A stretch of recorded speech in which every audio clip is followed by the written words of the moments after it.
Praise the Lord, जय मसीह की। आइए हम एक बार फिर से बाइबल के वचनों की तरफ देखेंगे। यहाँ पर हम देखेंगे पहला कुरिन्थियों उसका 13 अध्याय से हम देखेंगे। वहाँ प्रेम के विषय में बताया गया है कि प्रेम सब बातों में क्या है, उत्तम है, सबसे उत्तम मार्ग है। जिसमें 13 का 7 में लिखा हुआ है, वह सब बातें सह लेता है, सब बातों की प्रतीति करता है, सब बातों की आशा रखता है, सब बातों में धीरज धरता है। प्रेम क्या करता है? सब बातों को सह लेता है और सब बातों में धीरज धरता है।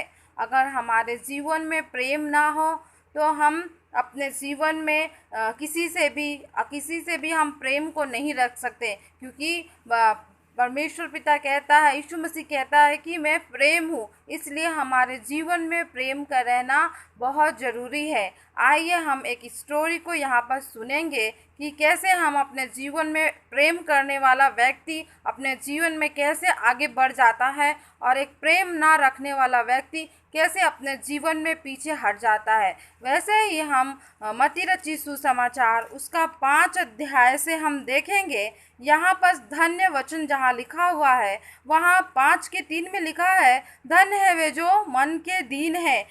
और 5 का 8 में लिखा है, धन्य है वे जो जिनके मन शुद्ध है। और 5 में लिखा हुआ है, धन्य है वे जो नर्म है। परमेश्वर हमसे चाहता है कि हमारे जीवन में हम मन के दीन हो और हमारा मन क्या हो, हमारा जीवन क्या हो, नर्म हो और हमारा मन क्या हो, शुद्ध हो। मन के हम क्या हो जाए, शुद्ध हो जाए। और ठीक उसी प्रकार हमारे जीवन में प्रेम का रहना ही भी ज़रूरी है। आइए हम एक स्टोरी से हम सुनेंगे। हम अगर एक जंगल होता है, जंगल में बहुत प्रकार के पेड़ पौधे होते हैं। उसमें बहुत सारे पेड़ बड़े होते हैं और बहुत सारे पेड़ छोटे होते हैं। बड़े पेड़ वो बहुत बड़े होते हैं, बहुत घने होते हैं। उनके जड़ क्या होते हैं, बहुत मजबूत होते हैं और वो गहरे ज़मीन तक धंसे हुए रहते हैं, बहुत ज़मीन तक अंदर तक चले जा रहते हैं और वो पूरे जंगल पर उनका ब्रांच रहता है।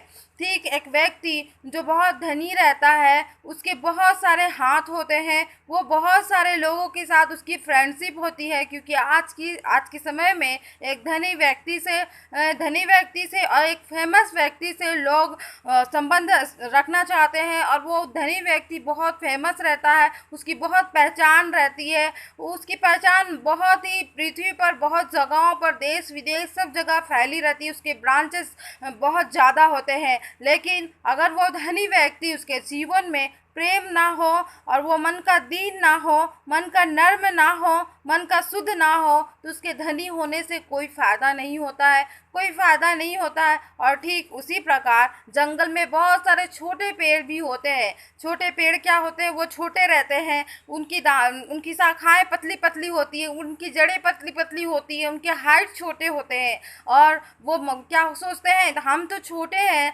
हमारे पेड़, हमारी डालियाँ पतली पतली है, हमारी जड़ें पतली पतली हैं और हमारे ब्रांचेस भी कम है, तो शायद हम कमज़ोर हैं, ऐसा वो छोटी डालियाँ सोचती है। ठीक उसी प्रकार एक गरीब इंसान भी, उसके जीवन में ज़्यादा जटिलता नहीं होती, वो ज़्यादा लोग उसे नहीं जानते, ज़्यादा फ्रेंडशिप नहीं होती है, लेकिन वो क्या होता है, मन का शुद्ध रहता है, मन का दीन रहता है। ऐसे छोटे व्यक्ति का जीवन होता है। जैसे एक दिन जंगल में क्या होता है कि एक तूफान आने लगती है। जब तूफान आने लगती है तो बड़ा पेड़ कहता है कि मैं तो बहुत बड़ा हूँ और मेरी शाखाएं बहुत बड़ी है, मेरे ब्रांचेस बहुत मोटे हैं, मैं तो इस तूफान से नहीं गिर सकता, ये तूफान मुझे नहीं गिरा सकती, ऐसा वो बड़ा पेड़ कहता है। और आंधी तूफान जब आता है और वो अपने सीना ताने हुए, अपनी छाती ताने हुए वो खड़ा हो जाता है और उस तूफान का सामना करने लगता है। और वो कहता है कि मुझे किसी की हेल्प की ज़रूरत नहीं है, मुझे किसी की ज़रूरत ही नहीं है। ऐसा कहकर वो क्या करता है, वो खड़े रहता है आंधी तूफान में। लेकिन जब आंधी तूफान ज़ोरों से आने लगती है तो आंधी तूफान के ज़ोर होने के कारण उसे बचाने वाला कोई नहीं होता है और वो बड़ा पेड़ गिर जाता है। लेकिन छोटा पेड़ सोचता है कि मेरा तो कोई सहारा नहीं है, मेरे ब्रांचेस कोई नहीं है, मेरे आगे पीछे कोई नहीं है, मेरे डालियाँ भी छोटी हैं।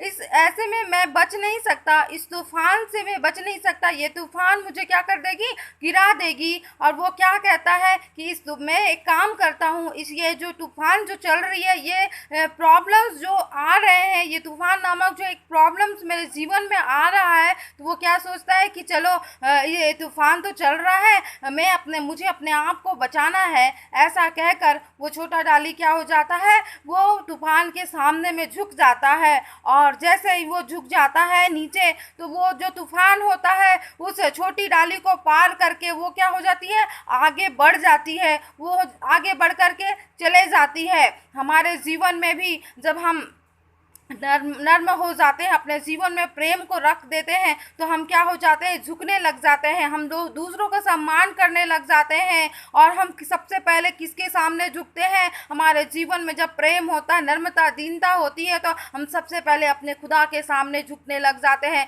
क्योंकि जिनके पास दुनिया की सारी चीज़ें होती हैं, जिनके पास धन होता है, घर होते हैं, जिनके पास सपोर्ट होता है, वो ईश्वर को, खुदा को नहीं खोजता। लेकिन जिसके पास, जो गरीब है, जिसके पास कुछ नहीं है, वो अपनी कमजोरी में अपने परमेश्वर को, अपने खुदा को खोजता है। ठीक उसी प्रकार वो छोटा व्यक्ति झुक जाता है, और वो जो प्रॉब्लम थी वो निकल कर चले जाती है, और बड़ा पेड़ अपने घमंड से वो खड़ा रहता है, वो गिर जाता है। ठीक उसी प्रकार जब हम खुदा के सामने में झुकने लग जाते हैं, अपने परमेश्वर पिता के सामने में झुकने लग जाती है, तो चाहे कितने भी प्रकार की प्रॉब्लम्स क्यों नहीं आती है, हमारा परमेश्वर, हमारा खुदा, हमारा यीशु मसीह हमें हर एक प्रकार के प्रॉब्लम से निकाल करके आगे बढ़ाकर चले जाता है। और बाद में वो छोटा पेड़ ही बहुत बड़ा होकर के उसकी बड़ी बड़ी ब्रांचेस और बड़ी बड़ी शाखा निकल जाती है।